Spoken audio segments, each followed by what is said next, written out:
What's up, everyone, and welcome to Season 1, Episode 11 of Director's Spotlight. Of course, this is the show where we are going through Steven Spielberg's entire filmography. We are up to his 11th movie, that being 1989's Indiana Jones and the Last Crusade. I'm your host, Nate, and I'm joined by my co-host, Alex.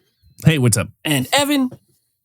Hello. And as always, we are going to be going over this film. We are going to be giving you our reviews, the good, the bad, some scores, some background information, and let you know, well, we're not going to tell you where it ranks yet, but eventually we will be doing an entire ranking, a group ranking of the Steven Spielberg filmography. So hopefully, if you're watching at home, you've been following along, you're getting your ranking ready, and we'll go over that at the time. Now, I'm going to tell you at the top here, if you're not already, please consider subscribing to the channel. Make sure you have the bell icon hit so you get notified every time new videos drop. Also, if you can, just give us a thumbs up, leave us a comment. Do you love this movie? And hit that little hype button as well. If you're enjoying the content and you want more people to see it, it definitely helps the channel out. Now, before we get into this, I have to ask my questions I always ask. Evan, you're going to get the one you know you're going to get today. Have you seen this movie more or less times than Close Encounters of the Third Kind? More times. More time. Right, more time. This is a more time one. Okay. This will only be asked with the big movies. None of this. The next one, I'm not going to ask you that. Empire of the Sun, I didn't ask. But Yeah. okay, so this one more times. And Alex, Yeah. we just watched this not that long ago. I'm gonna be honest with you. I'm Indiana Jones down. Yeah, I rewatched just because, but it was almost like at this point it was like background noise. I was like, you know what? Let me like clean my room, do some laundry, and I've seen this so many times, and we just watched it like a month ago for a ranking over on the channel, so we're pretty familiar with it at this point. You know what I mean? At least Crystal Skull is like 3 months away, so it'll be like, you know, a little fresher. Yeah. But anyway, let's get into the numbers, and then we're gonna give you mine and Alex's review again, because and we've also done this on AMG. So this is the third time, but that's okay. It's Evan's first time reviewing with us. So I'm interested to see what he has to say. This movie, of course, came out in 1989, had a $48 million budget, which is, you know what? Let's just take a second and see how crazy that is. Because even though that is, you know, if you make it for inflation to now, it's probably a lot, probably like maybe just over 100 million. When you hear the box office total, it's still crazy as far as budget to box office for some of these movies. So 48 million. This had a box office total of $474.2 million. So nearly 10 times the budget. Meaning, if this came out now, it'd probably be like $1 billion movie or very close to it. So pretty impressive there. This is an 84% critic score on Rotten Tomatoes, a 94% audience score. I'm not surprised with either of those scores, to be quite honest. This was nominated for 3 Academy Awards. Did not get nominated for Best Director or Best Picture. It did win 1. I don't remember what it was because I only keep track of if it's for those 2, but it won something. So it was 1 out of 3. I think this is the I think Temple of Doom was in the same ballpark as far as Raiders got the most nominations out of the 3, but this one was only at 3. All right, let's get into some fun facts. Now, I'm going to be honest with you guys. There was pages and pages of information on this movie. I just picked 3 because otherwise we could sit here for 3 hours and just go through all the history of the making of this movie. I picked 3 that I thought were pretty interesting. First one, George Lucas and Steven Spielberg had intended to make a trilogy of Indiana Jones films since Lucas first pitched Raiders of the Lost Ark to Spielberg in 1977. Though they actually signed a 5-film deal with Paramount at the time in 1979. Okay, so pitched as a trilogy, they signed for 5. After the mixed critical and public reaction to Indiana Jones and the Temple of Doom, Spielberg decided to complete the trilogy to fulfill his promise to Lucas, with the intent to imbue the film with the spirit and tone of Raiders of the Lost Ark. So he promised him that he will do the 3 for sure.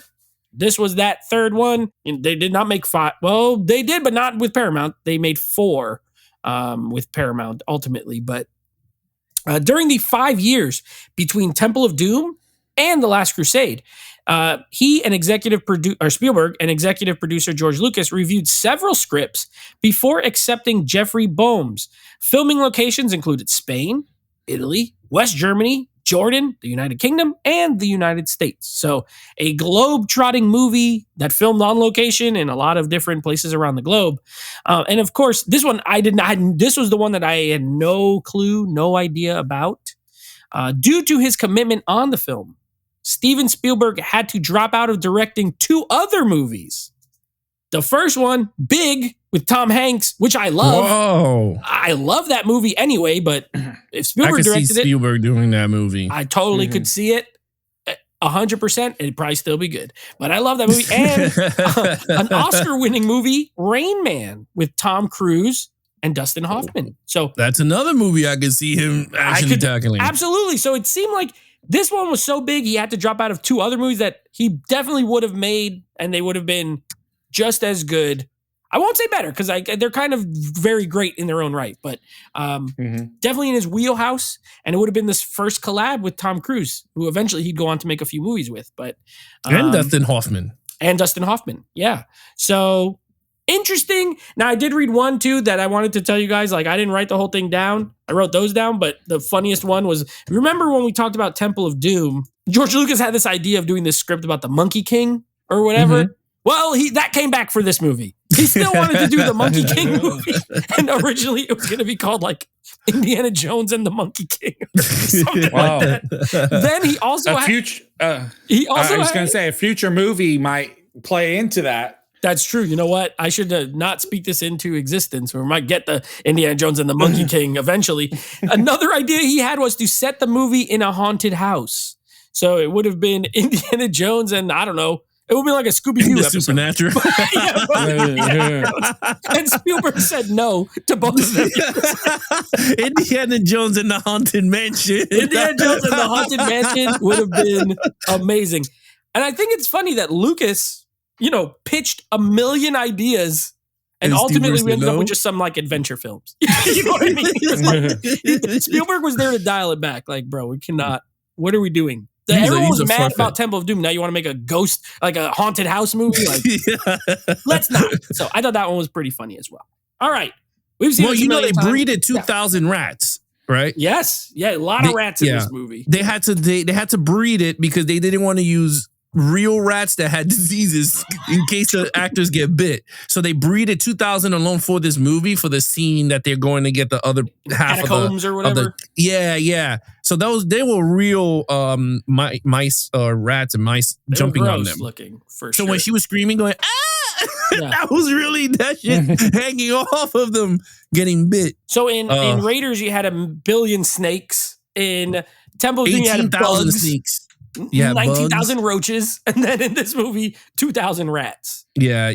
You know what? I gotta, if you have to work with Spielberg and there's bugs involved, I'll be like, I don't know, man. He's using real ones and they're crawling on you. For sure. Yeah, no. They're touching you. All right. So this movie, of course, the third of the planned trilogy. Of course, we know there will be more, but at the time we did not know that. They brought in Sean Connery to play Henry Jones Sr., and you got some people coming back from the first movie. Sala is back, as well as Brody. Right? That's his name, like Brody, right? That's his friend, the guy from the college. Yeah. He's back as well. So you get some returning faces. Let's see. Last episode, Alex went first. Evan, I'm going to go to you first this time, since you went last time. What are your thoughts on Last Crusade? I can make it simple. I love this film.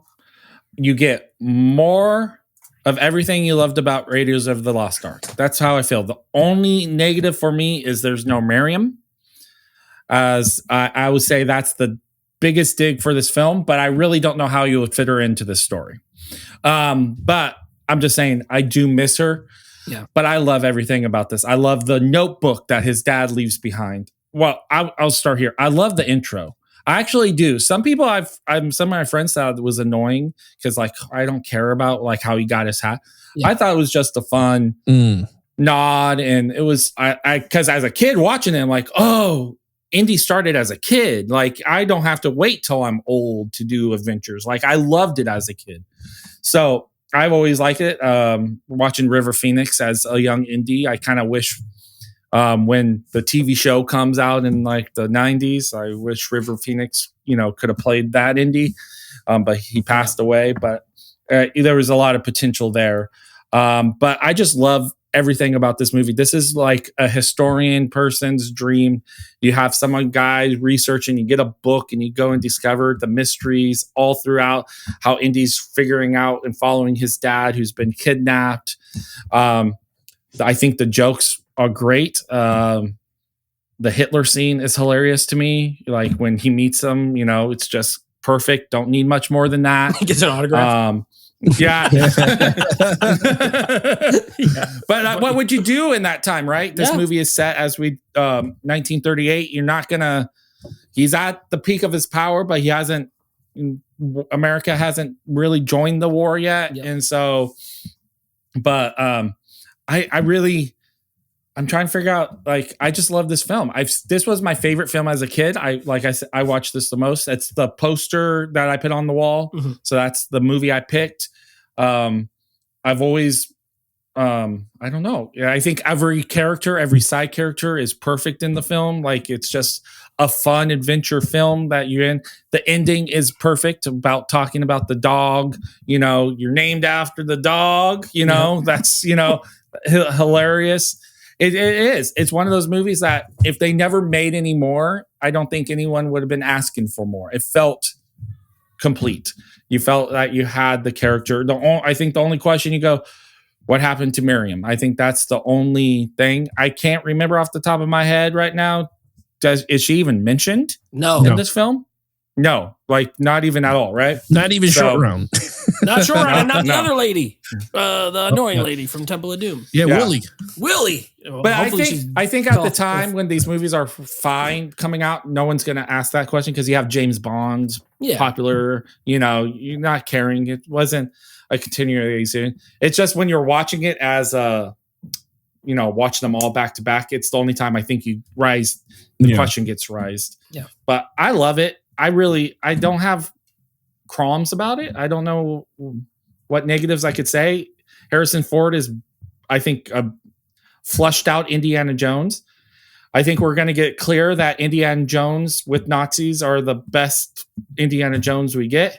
It's like it makes sense, and what's happening in that world, it fits perfect for what Indiana Jones is. So I love it.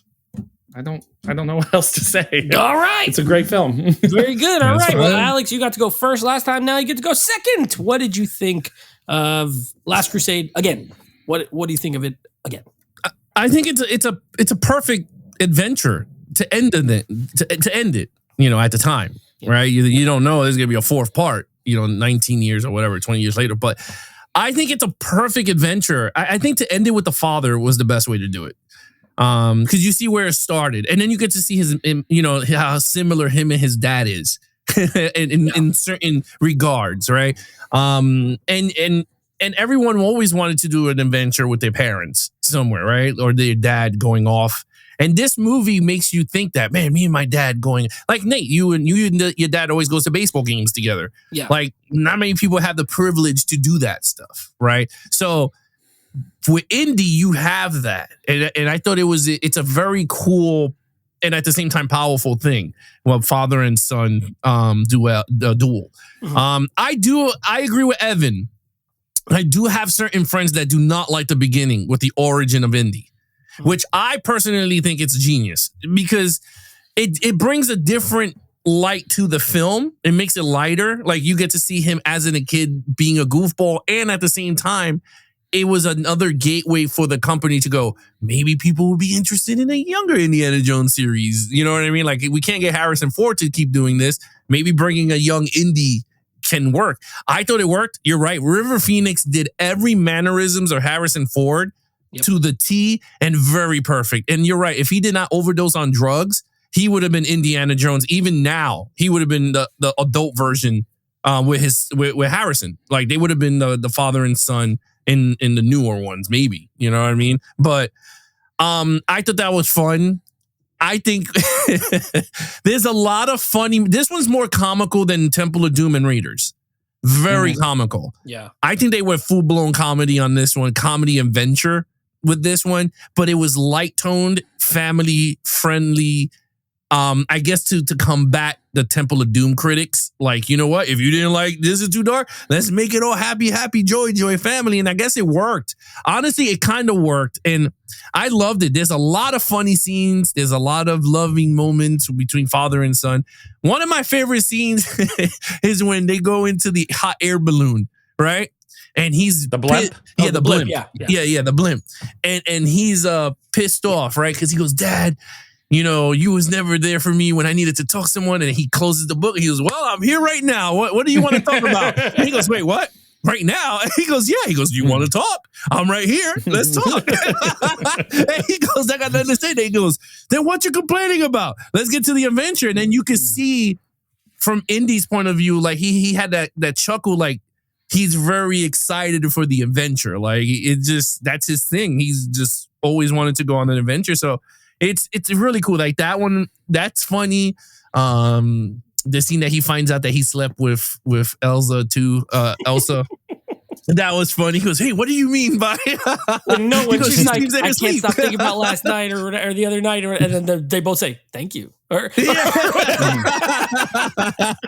Yeah. That was funny. He goes, she sleeps in her sleep. And he goes, how do you know that? Yeah, it's just like a long pause. Yeah, it was.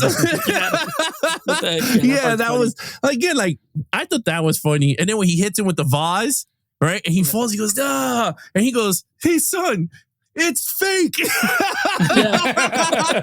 Like, this is just a lot of funny moments together with them. And then the serious, right, when he says Jesus Christ and he slaps the shit out of him. Yeah. He goes, all right, Dad, we're going this way. He's all pissed off. Action sequences. I mean, we covered it on the action movie, guys. Is one of the best with the tank scenes. And he's riding the horse and they're doing all that chaotic stuff. And you think he died. And he's all hurt, and he looks over with them. He walks over. Yeah, that was funny. Yeah. I don't know. And then the ending is one of the best endings I think I've seen in a movie. With a father and son, and they're making fun of him. He's like, "Ha! He named you after the dog." And he goes, "Oh, Dad, don't call me Junior." And then they run off. And then Marcus's horse goes all crazy and runs off. Yeah. And my last favorite scene before I give it up is when the Nazis is like, he goes, I sent you the book for a reason. If I knew you're going to bring it right to the hands. He goes, no, I gave it to Marcus. And he's one of the best in disguises. And he's like, hello, is anyone out there? Yeah. Can someone help me? And it's, and then Salah meets him. You know, Salah, you have to have Salah in the Indiana Jones movie. Great sidekick. You know, all in all, I think the plot of the film is really cool. Father-son going for the Holy Grail at the same time with the Nazis. I agree with Evan. The Nazis is a really good villain for Indy that time period. Same as Captain America. You have to have that whole Nazi Red Skull guy together because they just complement each other in very well. Other than that, I can't find no negatives. Honestly, I bet there is. But I just love the movie for what it is, and the score is just amazing. I mean, another third movie with a score. I mean, this is one that has to be another franchise that has one of the best scores in like all every movie. Every movie is just one of the best. Yeah. And yeah, I'm great.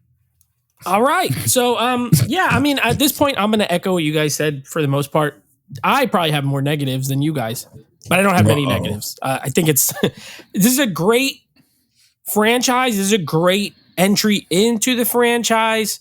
You know, I think it fixed when we talked about Temple when we did that episode. It's a good movie, and I could see why people love it and all that. But I think we had some similar, negatives on it. I think this movie fixed a lot of what that movie did wrong, which is the returning, bringing back the returning characters that were like Salah, for example. He's literally in all of them except Temple of Doom, right? Yeah. And Brody, like he's never at the Indiana Jones, never in the college, never in all these sort of things that would be staples. Literally, they're in 4 out of the 5 movies. Temple's the only one that doesn't have certain things, and so it kind of feels like the oddball. And I think this went back to fixed some of those things. You're right. It's a way more comedic movie and it's funny. My favorite part, I love those parts too, but the blimp part where he punches the guy, he's like, no ticket. And then everyone's like, showing their tickets. Like he punched the guy because he had no ticket. That part's funny.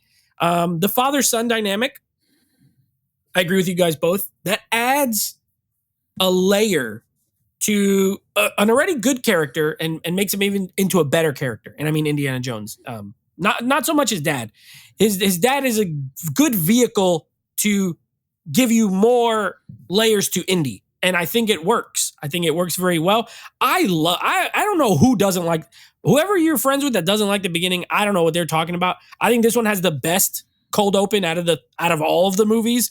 That whole scene with young Indy, it's an action scene on a train and he's going to the different cars.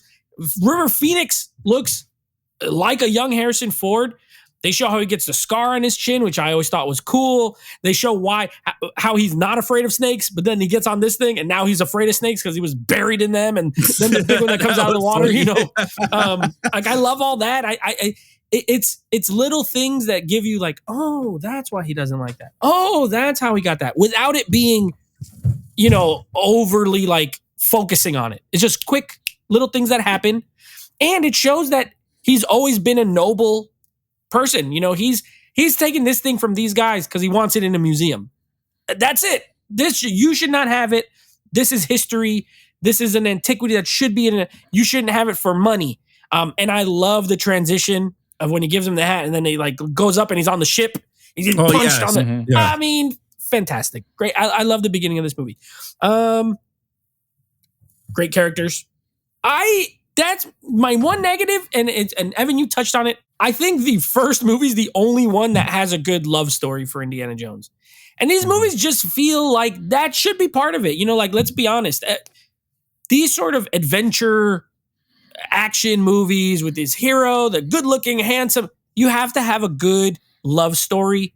I hated Willie, so I didn't like the one in Temple. And this one, she's a bad guy who's like, she's bad, but not all the way bad, but she's bad, they sleep together, but you never really feel what you felt with Marion in the first movie. And I feel like they should have brought her back here. They should have brought her back, or if you're not and you want to go this route, make that part of it better, if you will, right? Because you could have had like, if they wanted to go the James Bond route, for example, like GoldenEye, right? With what's her face, the Onatopp lady. Like, hey, she's hot. But she's evil the whole time. There is no like, oh, do you actually? And I think that works better. Like you could have had this character in this movie be just bad, but still trying to seduce him while there's an actual, some sort of love story or something for him to do. That's just for me. It's a minor gripe. I just think that works really well in these indie movies because he's a great character and you're like, why not? I want to see him have a female lead. That's great. This one, she's okay. Like she's whatever. But I agree with everything else you guys said. I think the adventure elements really work. I love how he's like at the school, he's like, X never marks the spot. And as soon as they go to the first thing, he's like, X marks the spot.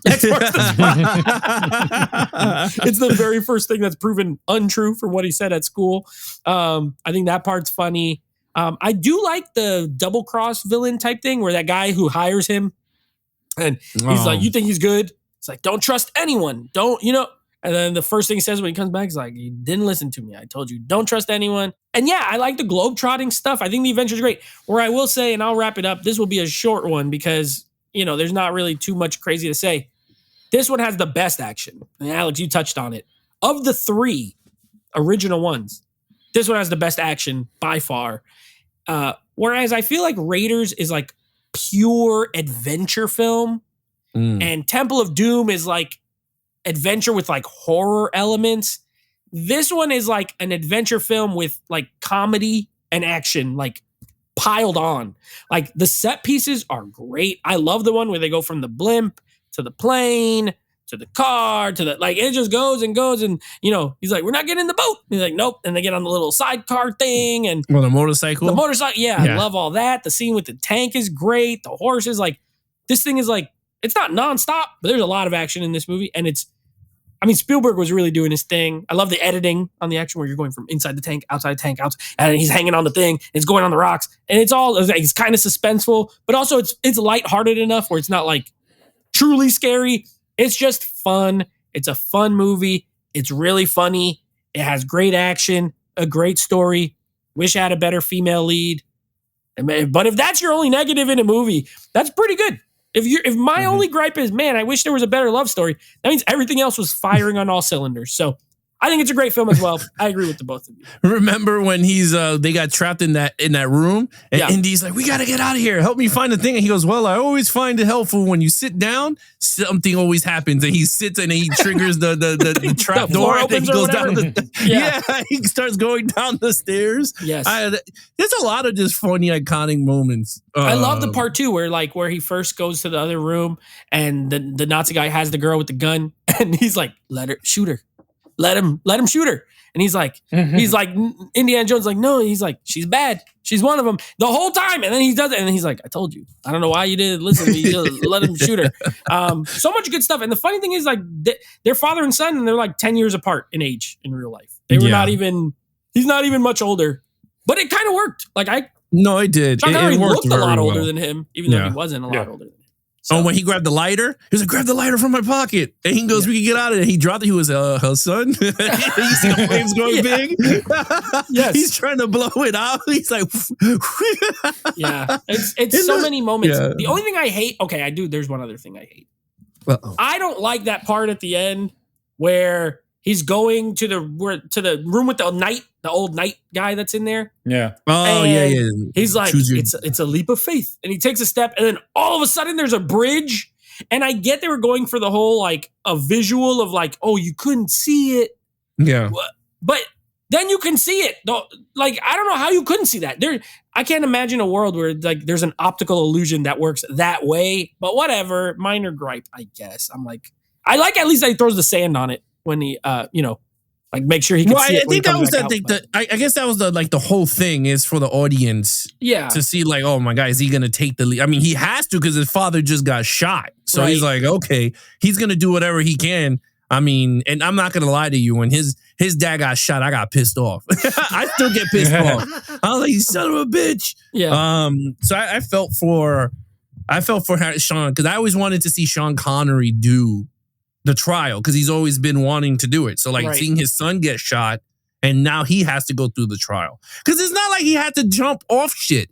Yeah. It was simple stuff. He had to just kneel and roll for the first. He had to say spell out the name, and then he had to take the leap of faith and then drink the cup. So I'm like, I understand, but I was like, other than that, like that was the other part. How did he know he had to roll? Like the kneel, I get because like go ahead. Oh, because in the book it says it in his book in his father's book it tells you how to get through everything. Because the kneel part, and then he just does a roll, and then that blade's like comes out of nowhere. Yeah, because he read the book. He looked at the book, and then all of a sudden the wind started to gust, and he was like kneel and then roll, and then all this blade stuff, and I was like, holy crap! The Jesus was evil. It was those knights or whatever. There was the Knights Templar. Yeah. The Templar dudes were like evil Magi dudes from the Mummy. Yeah. They were trying to keep it safe. But I love that part because the whole movie is them working on the relationship. Right. And the dad had to let go of his adventure for his son. And so it's a symbolic thing of how they're going to be healed. Like, because their whole relationship is broken because of this adventure that his dad wanted to find. Yeah.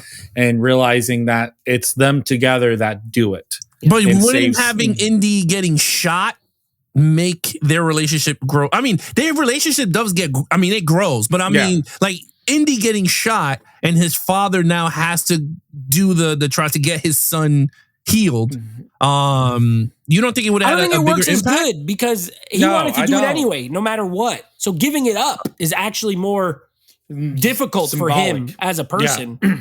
Yeah. Like if there's something you've always wanted to do your whole life, and then right when you're going to have the opportunity, you get hurt, you have to let your son do it. Like let's just say, and you're going to be like, wow, this is my dream. I have to let someone else do it, even though it's your son. And I agree with Evan. I think it doesn't work as well if it's the other way around because he wanted to do that anyway. Even if Indy didn't get shot, he would have done it. He probably would have pushed him out the way and said, I'm going to do it. I've been waiting my whole life to do this. So in not being able to, I think it helps their relationship too. I agree. I mean, you could go either way, but I really like it, especially now watching it as a father. Yeah. one thing I don't think we talk about becoming a father is that you do get jealous of your kids and what they get to do and sometimes successful. For me, I'm dyslexic and I didn't learn how to read until I was 18. I've struggled reading. Watching my son, he's on the honor roll, straight A student. He's being so successful in school. And then he told me he wants to get, like, his goal is a PhD in history because of what I've done. Am I a little bit jealous of how easy it is for him? A little bit, but I'm excited and I want him to do that because I do, but it does not, just because he's my son doesn't mean I don't have feelings as a human. Yeah. A human. And so I think that is I don't know what George Lucas, but I do know Steven Spielberg has a tough relationship with his dad. I think that's just what makes this movie good, because while you're having fun and you have this father relationship working itself out, as you mentioned, like, I'm here, talk to me. Yeah. Let's go. But also they're still growing and getting to know each other. And so I think it's a very impactful way and they're such great actors. There's that scene when they look at each other. Like, even though I love you and I'm going to go do this. And Indiana Jones, I feel like he knows that he's taking something away from his father by getting to do this. And so you have that. I think it's perfect scene for that. Well, yeah. I mean, even the scene that he thought his son died, he was like, I never got to say I love you. And then, all right, I think he said that. I never got to say I love you. But now he's standing right there and then he's like, what are you doing sitting down? Let's go. Yeah. Like, all of a sudden he's like, forget it. We got to keep going. Yeah. So like, it's really fun. Like, again, it's a lot of, Steven Spielberg, so far, all the movies that we've done tackles of a lot of the fathers not being there. Parents in general. There's always like a parent. Yeah. Not all of them. Not like Close Encounters. Duel. My man left his entire family. Yeah, like that one does it. Not Duel, Yeah. but pretty much like out of the 11 we've done, 8 probably have something where there's parents and kid relationship that somehow freaking Empire of the Sun, his parents he gets abandoned and gets sent to a thing and goes to an orphanage and You could make an argument about Duel because he calls his family and you see his family and that his dad's out on the work, that this is maybe like Duel could be like, what, my dad's off on an adventure instead of he's being killed instead of being at home. Like, that's what's keeping him away. You know, like, all of it is, if you look at it through a kid's lens, is a way of it's just pretty rare that I don't know of any Spielberg movie to this point, and I don't know of any moving forward, but off the top of my head, because there's a movie coming up that's really a father and son movie as well in Hook, which that really factors in as well. So that's like, I think 2 movies. Hook, that's right. Peter Pan and his son. Yeah, they have so there's strange. I think that's a thing with Spielberg, but I can't think World of the Worlds. Tom Cruise and his son. Well, Jurassic Park, you could even argue, because Sam Neill's learning how to care for kids because he doesn't like kids. Oh, that's right. Lex and Tim don't even know who their parents. That's his grandparents, but you don't see. There's never one where it's like a father, mother, son, or where everyone's just peaceful and perfect. He does not. But that's that's not always the case. So I think he does a great job. Goldblum, right? In part 2 with his black daughter. They have he's one of his daughters. Yeah, he's got multiple kids. Catch Me. I mean, we could just go down this. Catch Me If You Can. I think the only movie I could think of off the top of my list I haven't seen is The Terminal, but it's a non-issue in that movie. Yeah, because it's old. It's older adult. Yeah, there's no kids. There's no kids at all involved. It's just and then Ready Player One. He has a foster. He's not even with his actual his parents. Is not. Yeah, that's right. Yeah, so all his movies has to deal with parents not being there. Especially I feel Close Encounter. AI is about a it's about a kid's a Pinocchio, basically. He's not even So it's a theme, and he's great at it. All right, with that being said, we love this movie. Evan, what's your score? It's a 10. 10 out of 10. Alex, what do you got? Oh, it's a 10. Holy moly, 10 out of 10. I stick with what I gave it. When we did it. I have this as a 9.5 out of 10, which I know, but whatever. It's a 9.5 because I wish it had the better love story. Yeah, you gave Raiders a 10 though, I did. Right? And I don't think this is quite as good as Raiders. I like Raiders better. So just to differentiate them, but a great movie nonetheless. Fantastic. Interested to see where it'll fall on the rankings. That's going to be a very good I can't wait to see your guys, like how you guys rank them all. So we'll get there when we get there, but we're chugging along. Coming up next is the 12th. So we're more than a third of the way through now at this point. The 12th movie, which was also in 1989, one of those years where Spielberg had 2 films, and it'll be Always, which I found out offline. Evan's never seen. Alex has probably never heard of before. And I've seen it once. So it's going to be a fun one. And then after that is Hook, I believe, comes after that one, which I'm excited for because that's like a childhood favorite of mine. It's been a while since I've seen it, but I love that movie. I'm definitely looking forward to Hook to see it with my son Gavin. Oh, because he loves he loves Captain Hook. So I want to see what he thinks of Dustin Hoffman and Smee, and he's gonna give it a 10 out of 10. Character. Yeah, he might. Honestly, I'm gonna have to like tape him to the chair because he's gonna hit my TV.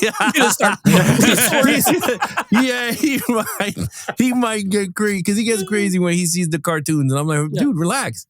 So I think that's true. It's a lot of pirates, and I can't. Yeah. I wish that was the next movie, but we'll get through Always first, and then we will get to Hook. So yes, that's what we got coming up. As always, thank you guys for watching. Leave us a comment down below. What are your thoughts on Indiana Jones and the Last Crusade? Thumbs up, all that good stuff. We'll be back next week with another episode. So until then, be awesome to each other and geek out.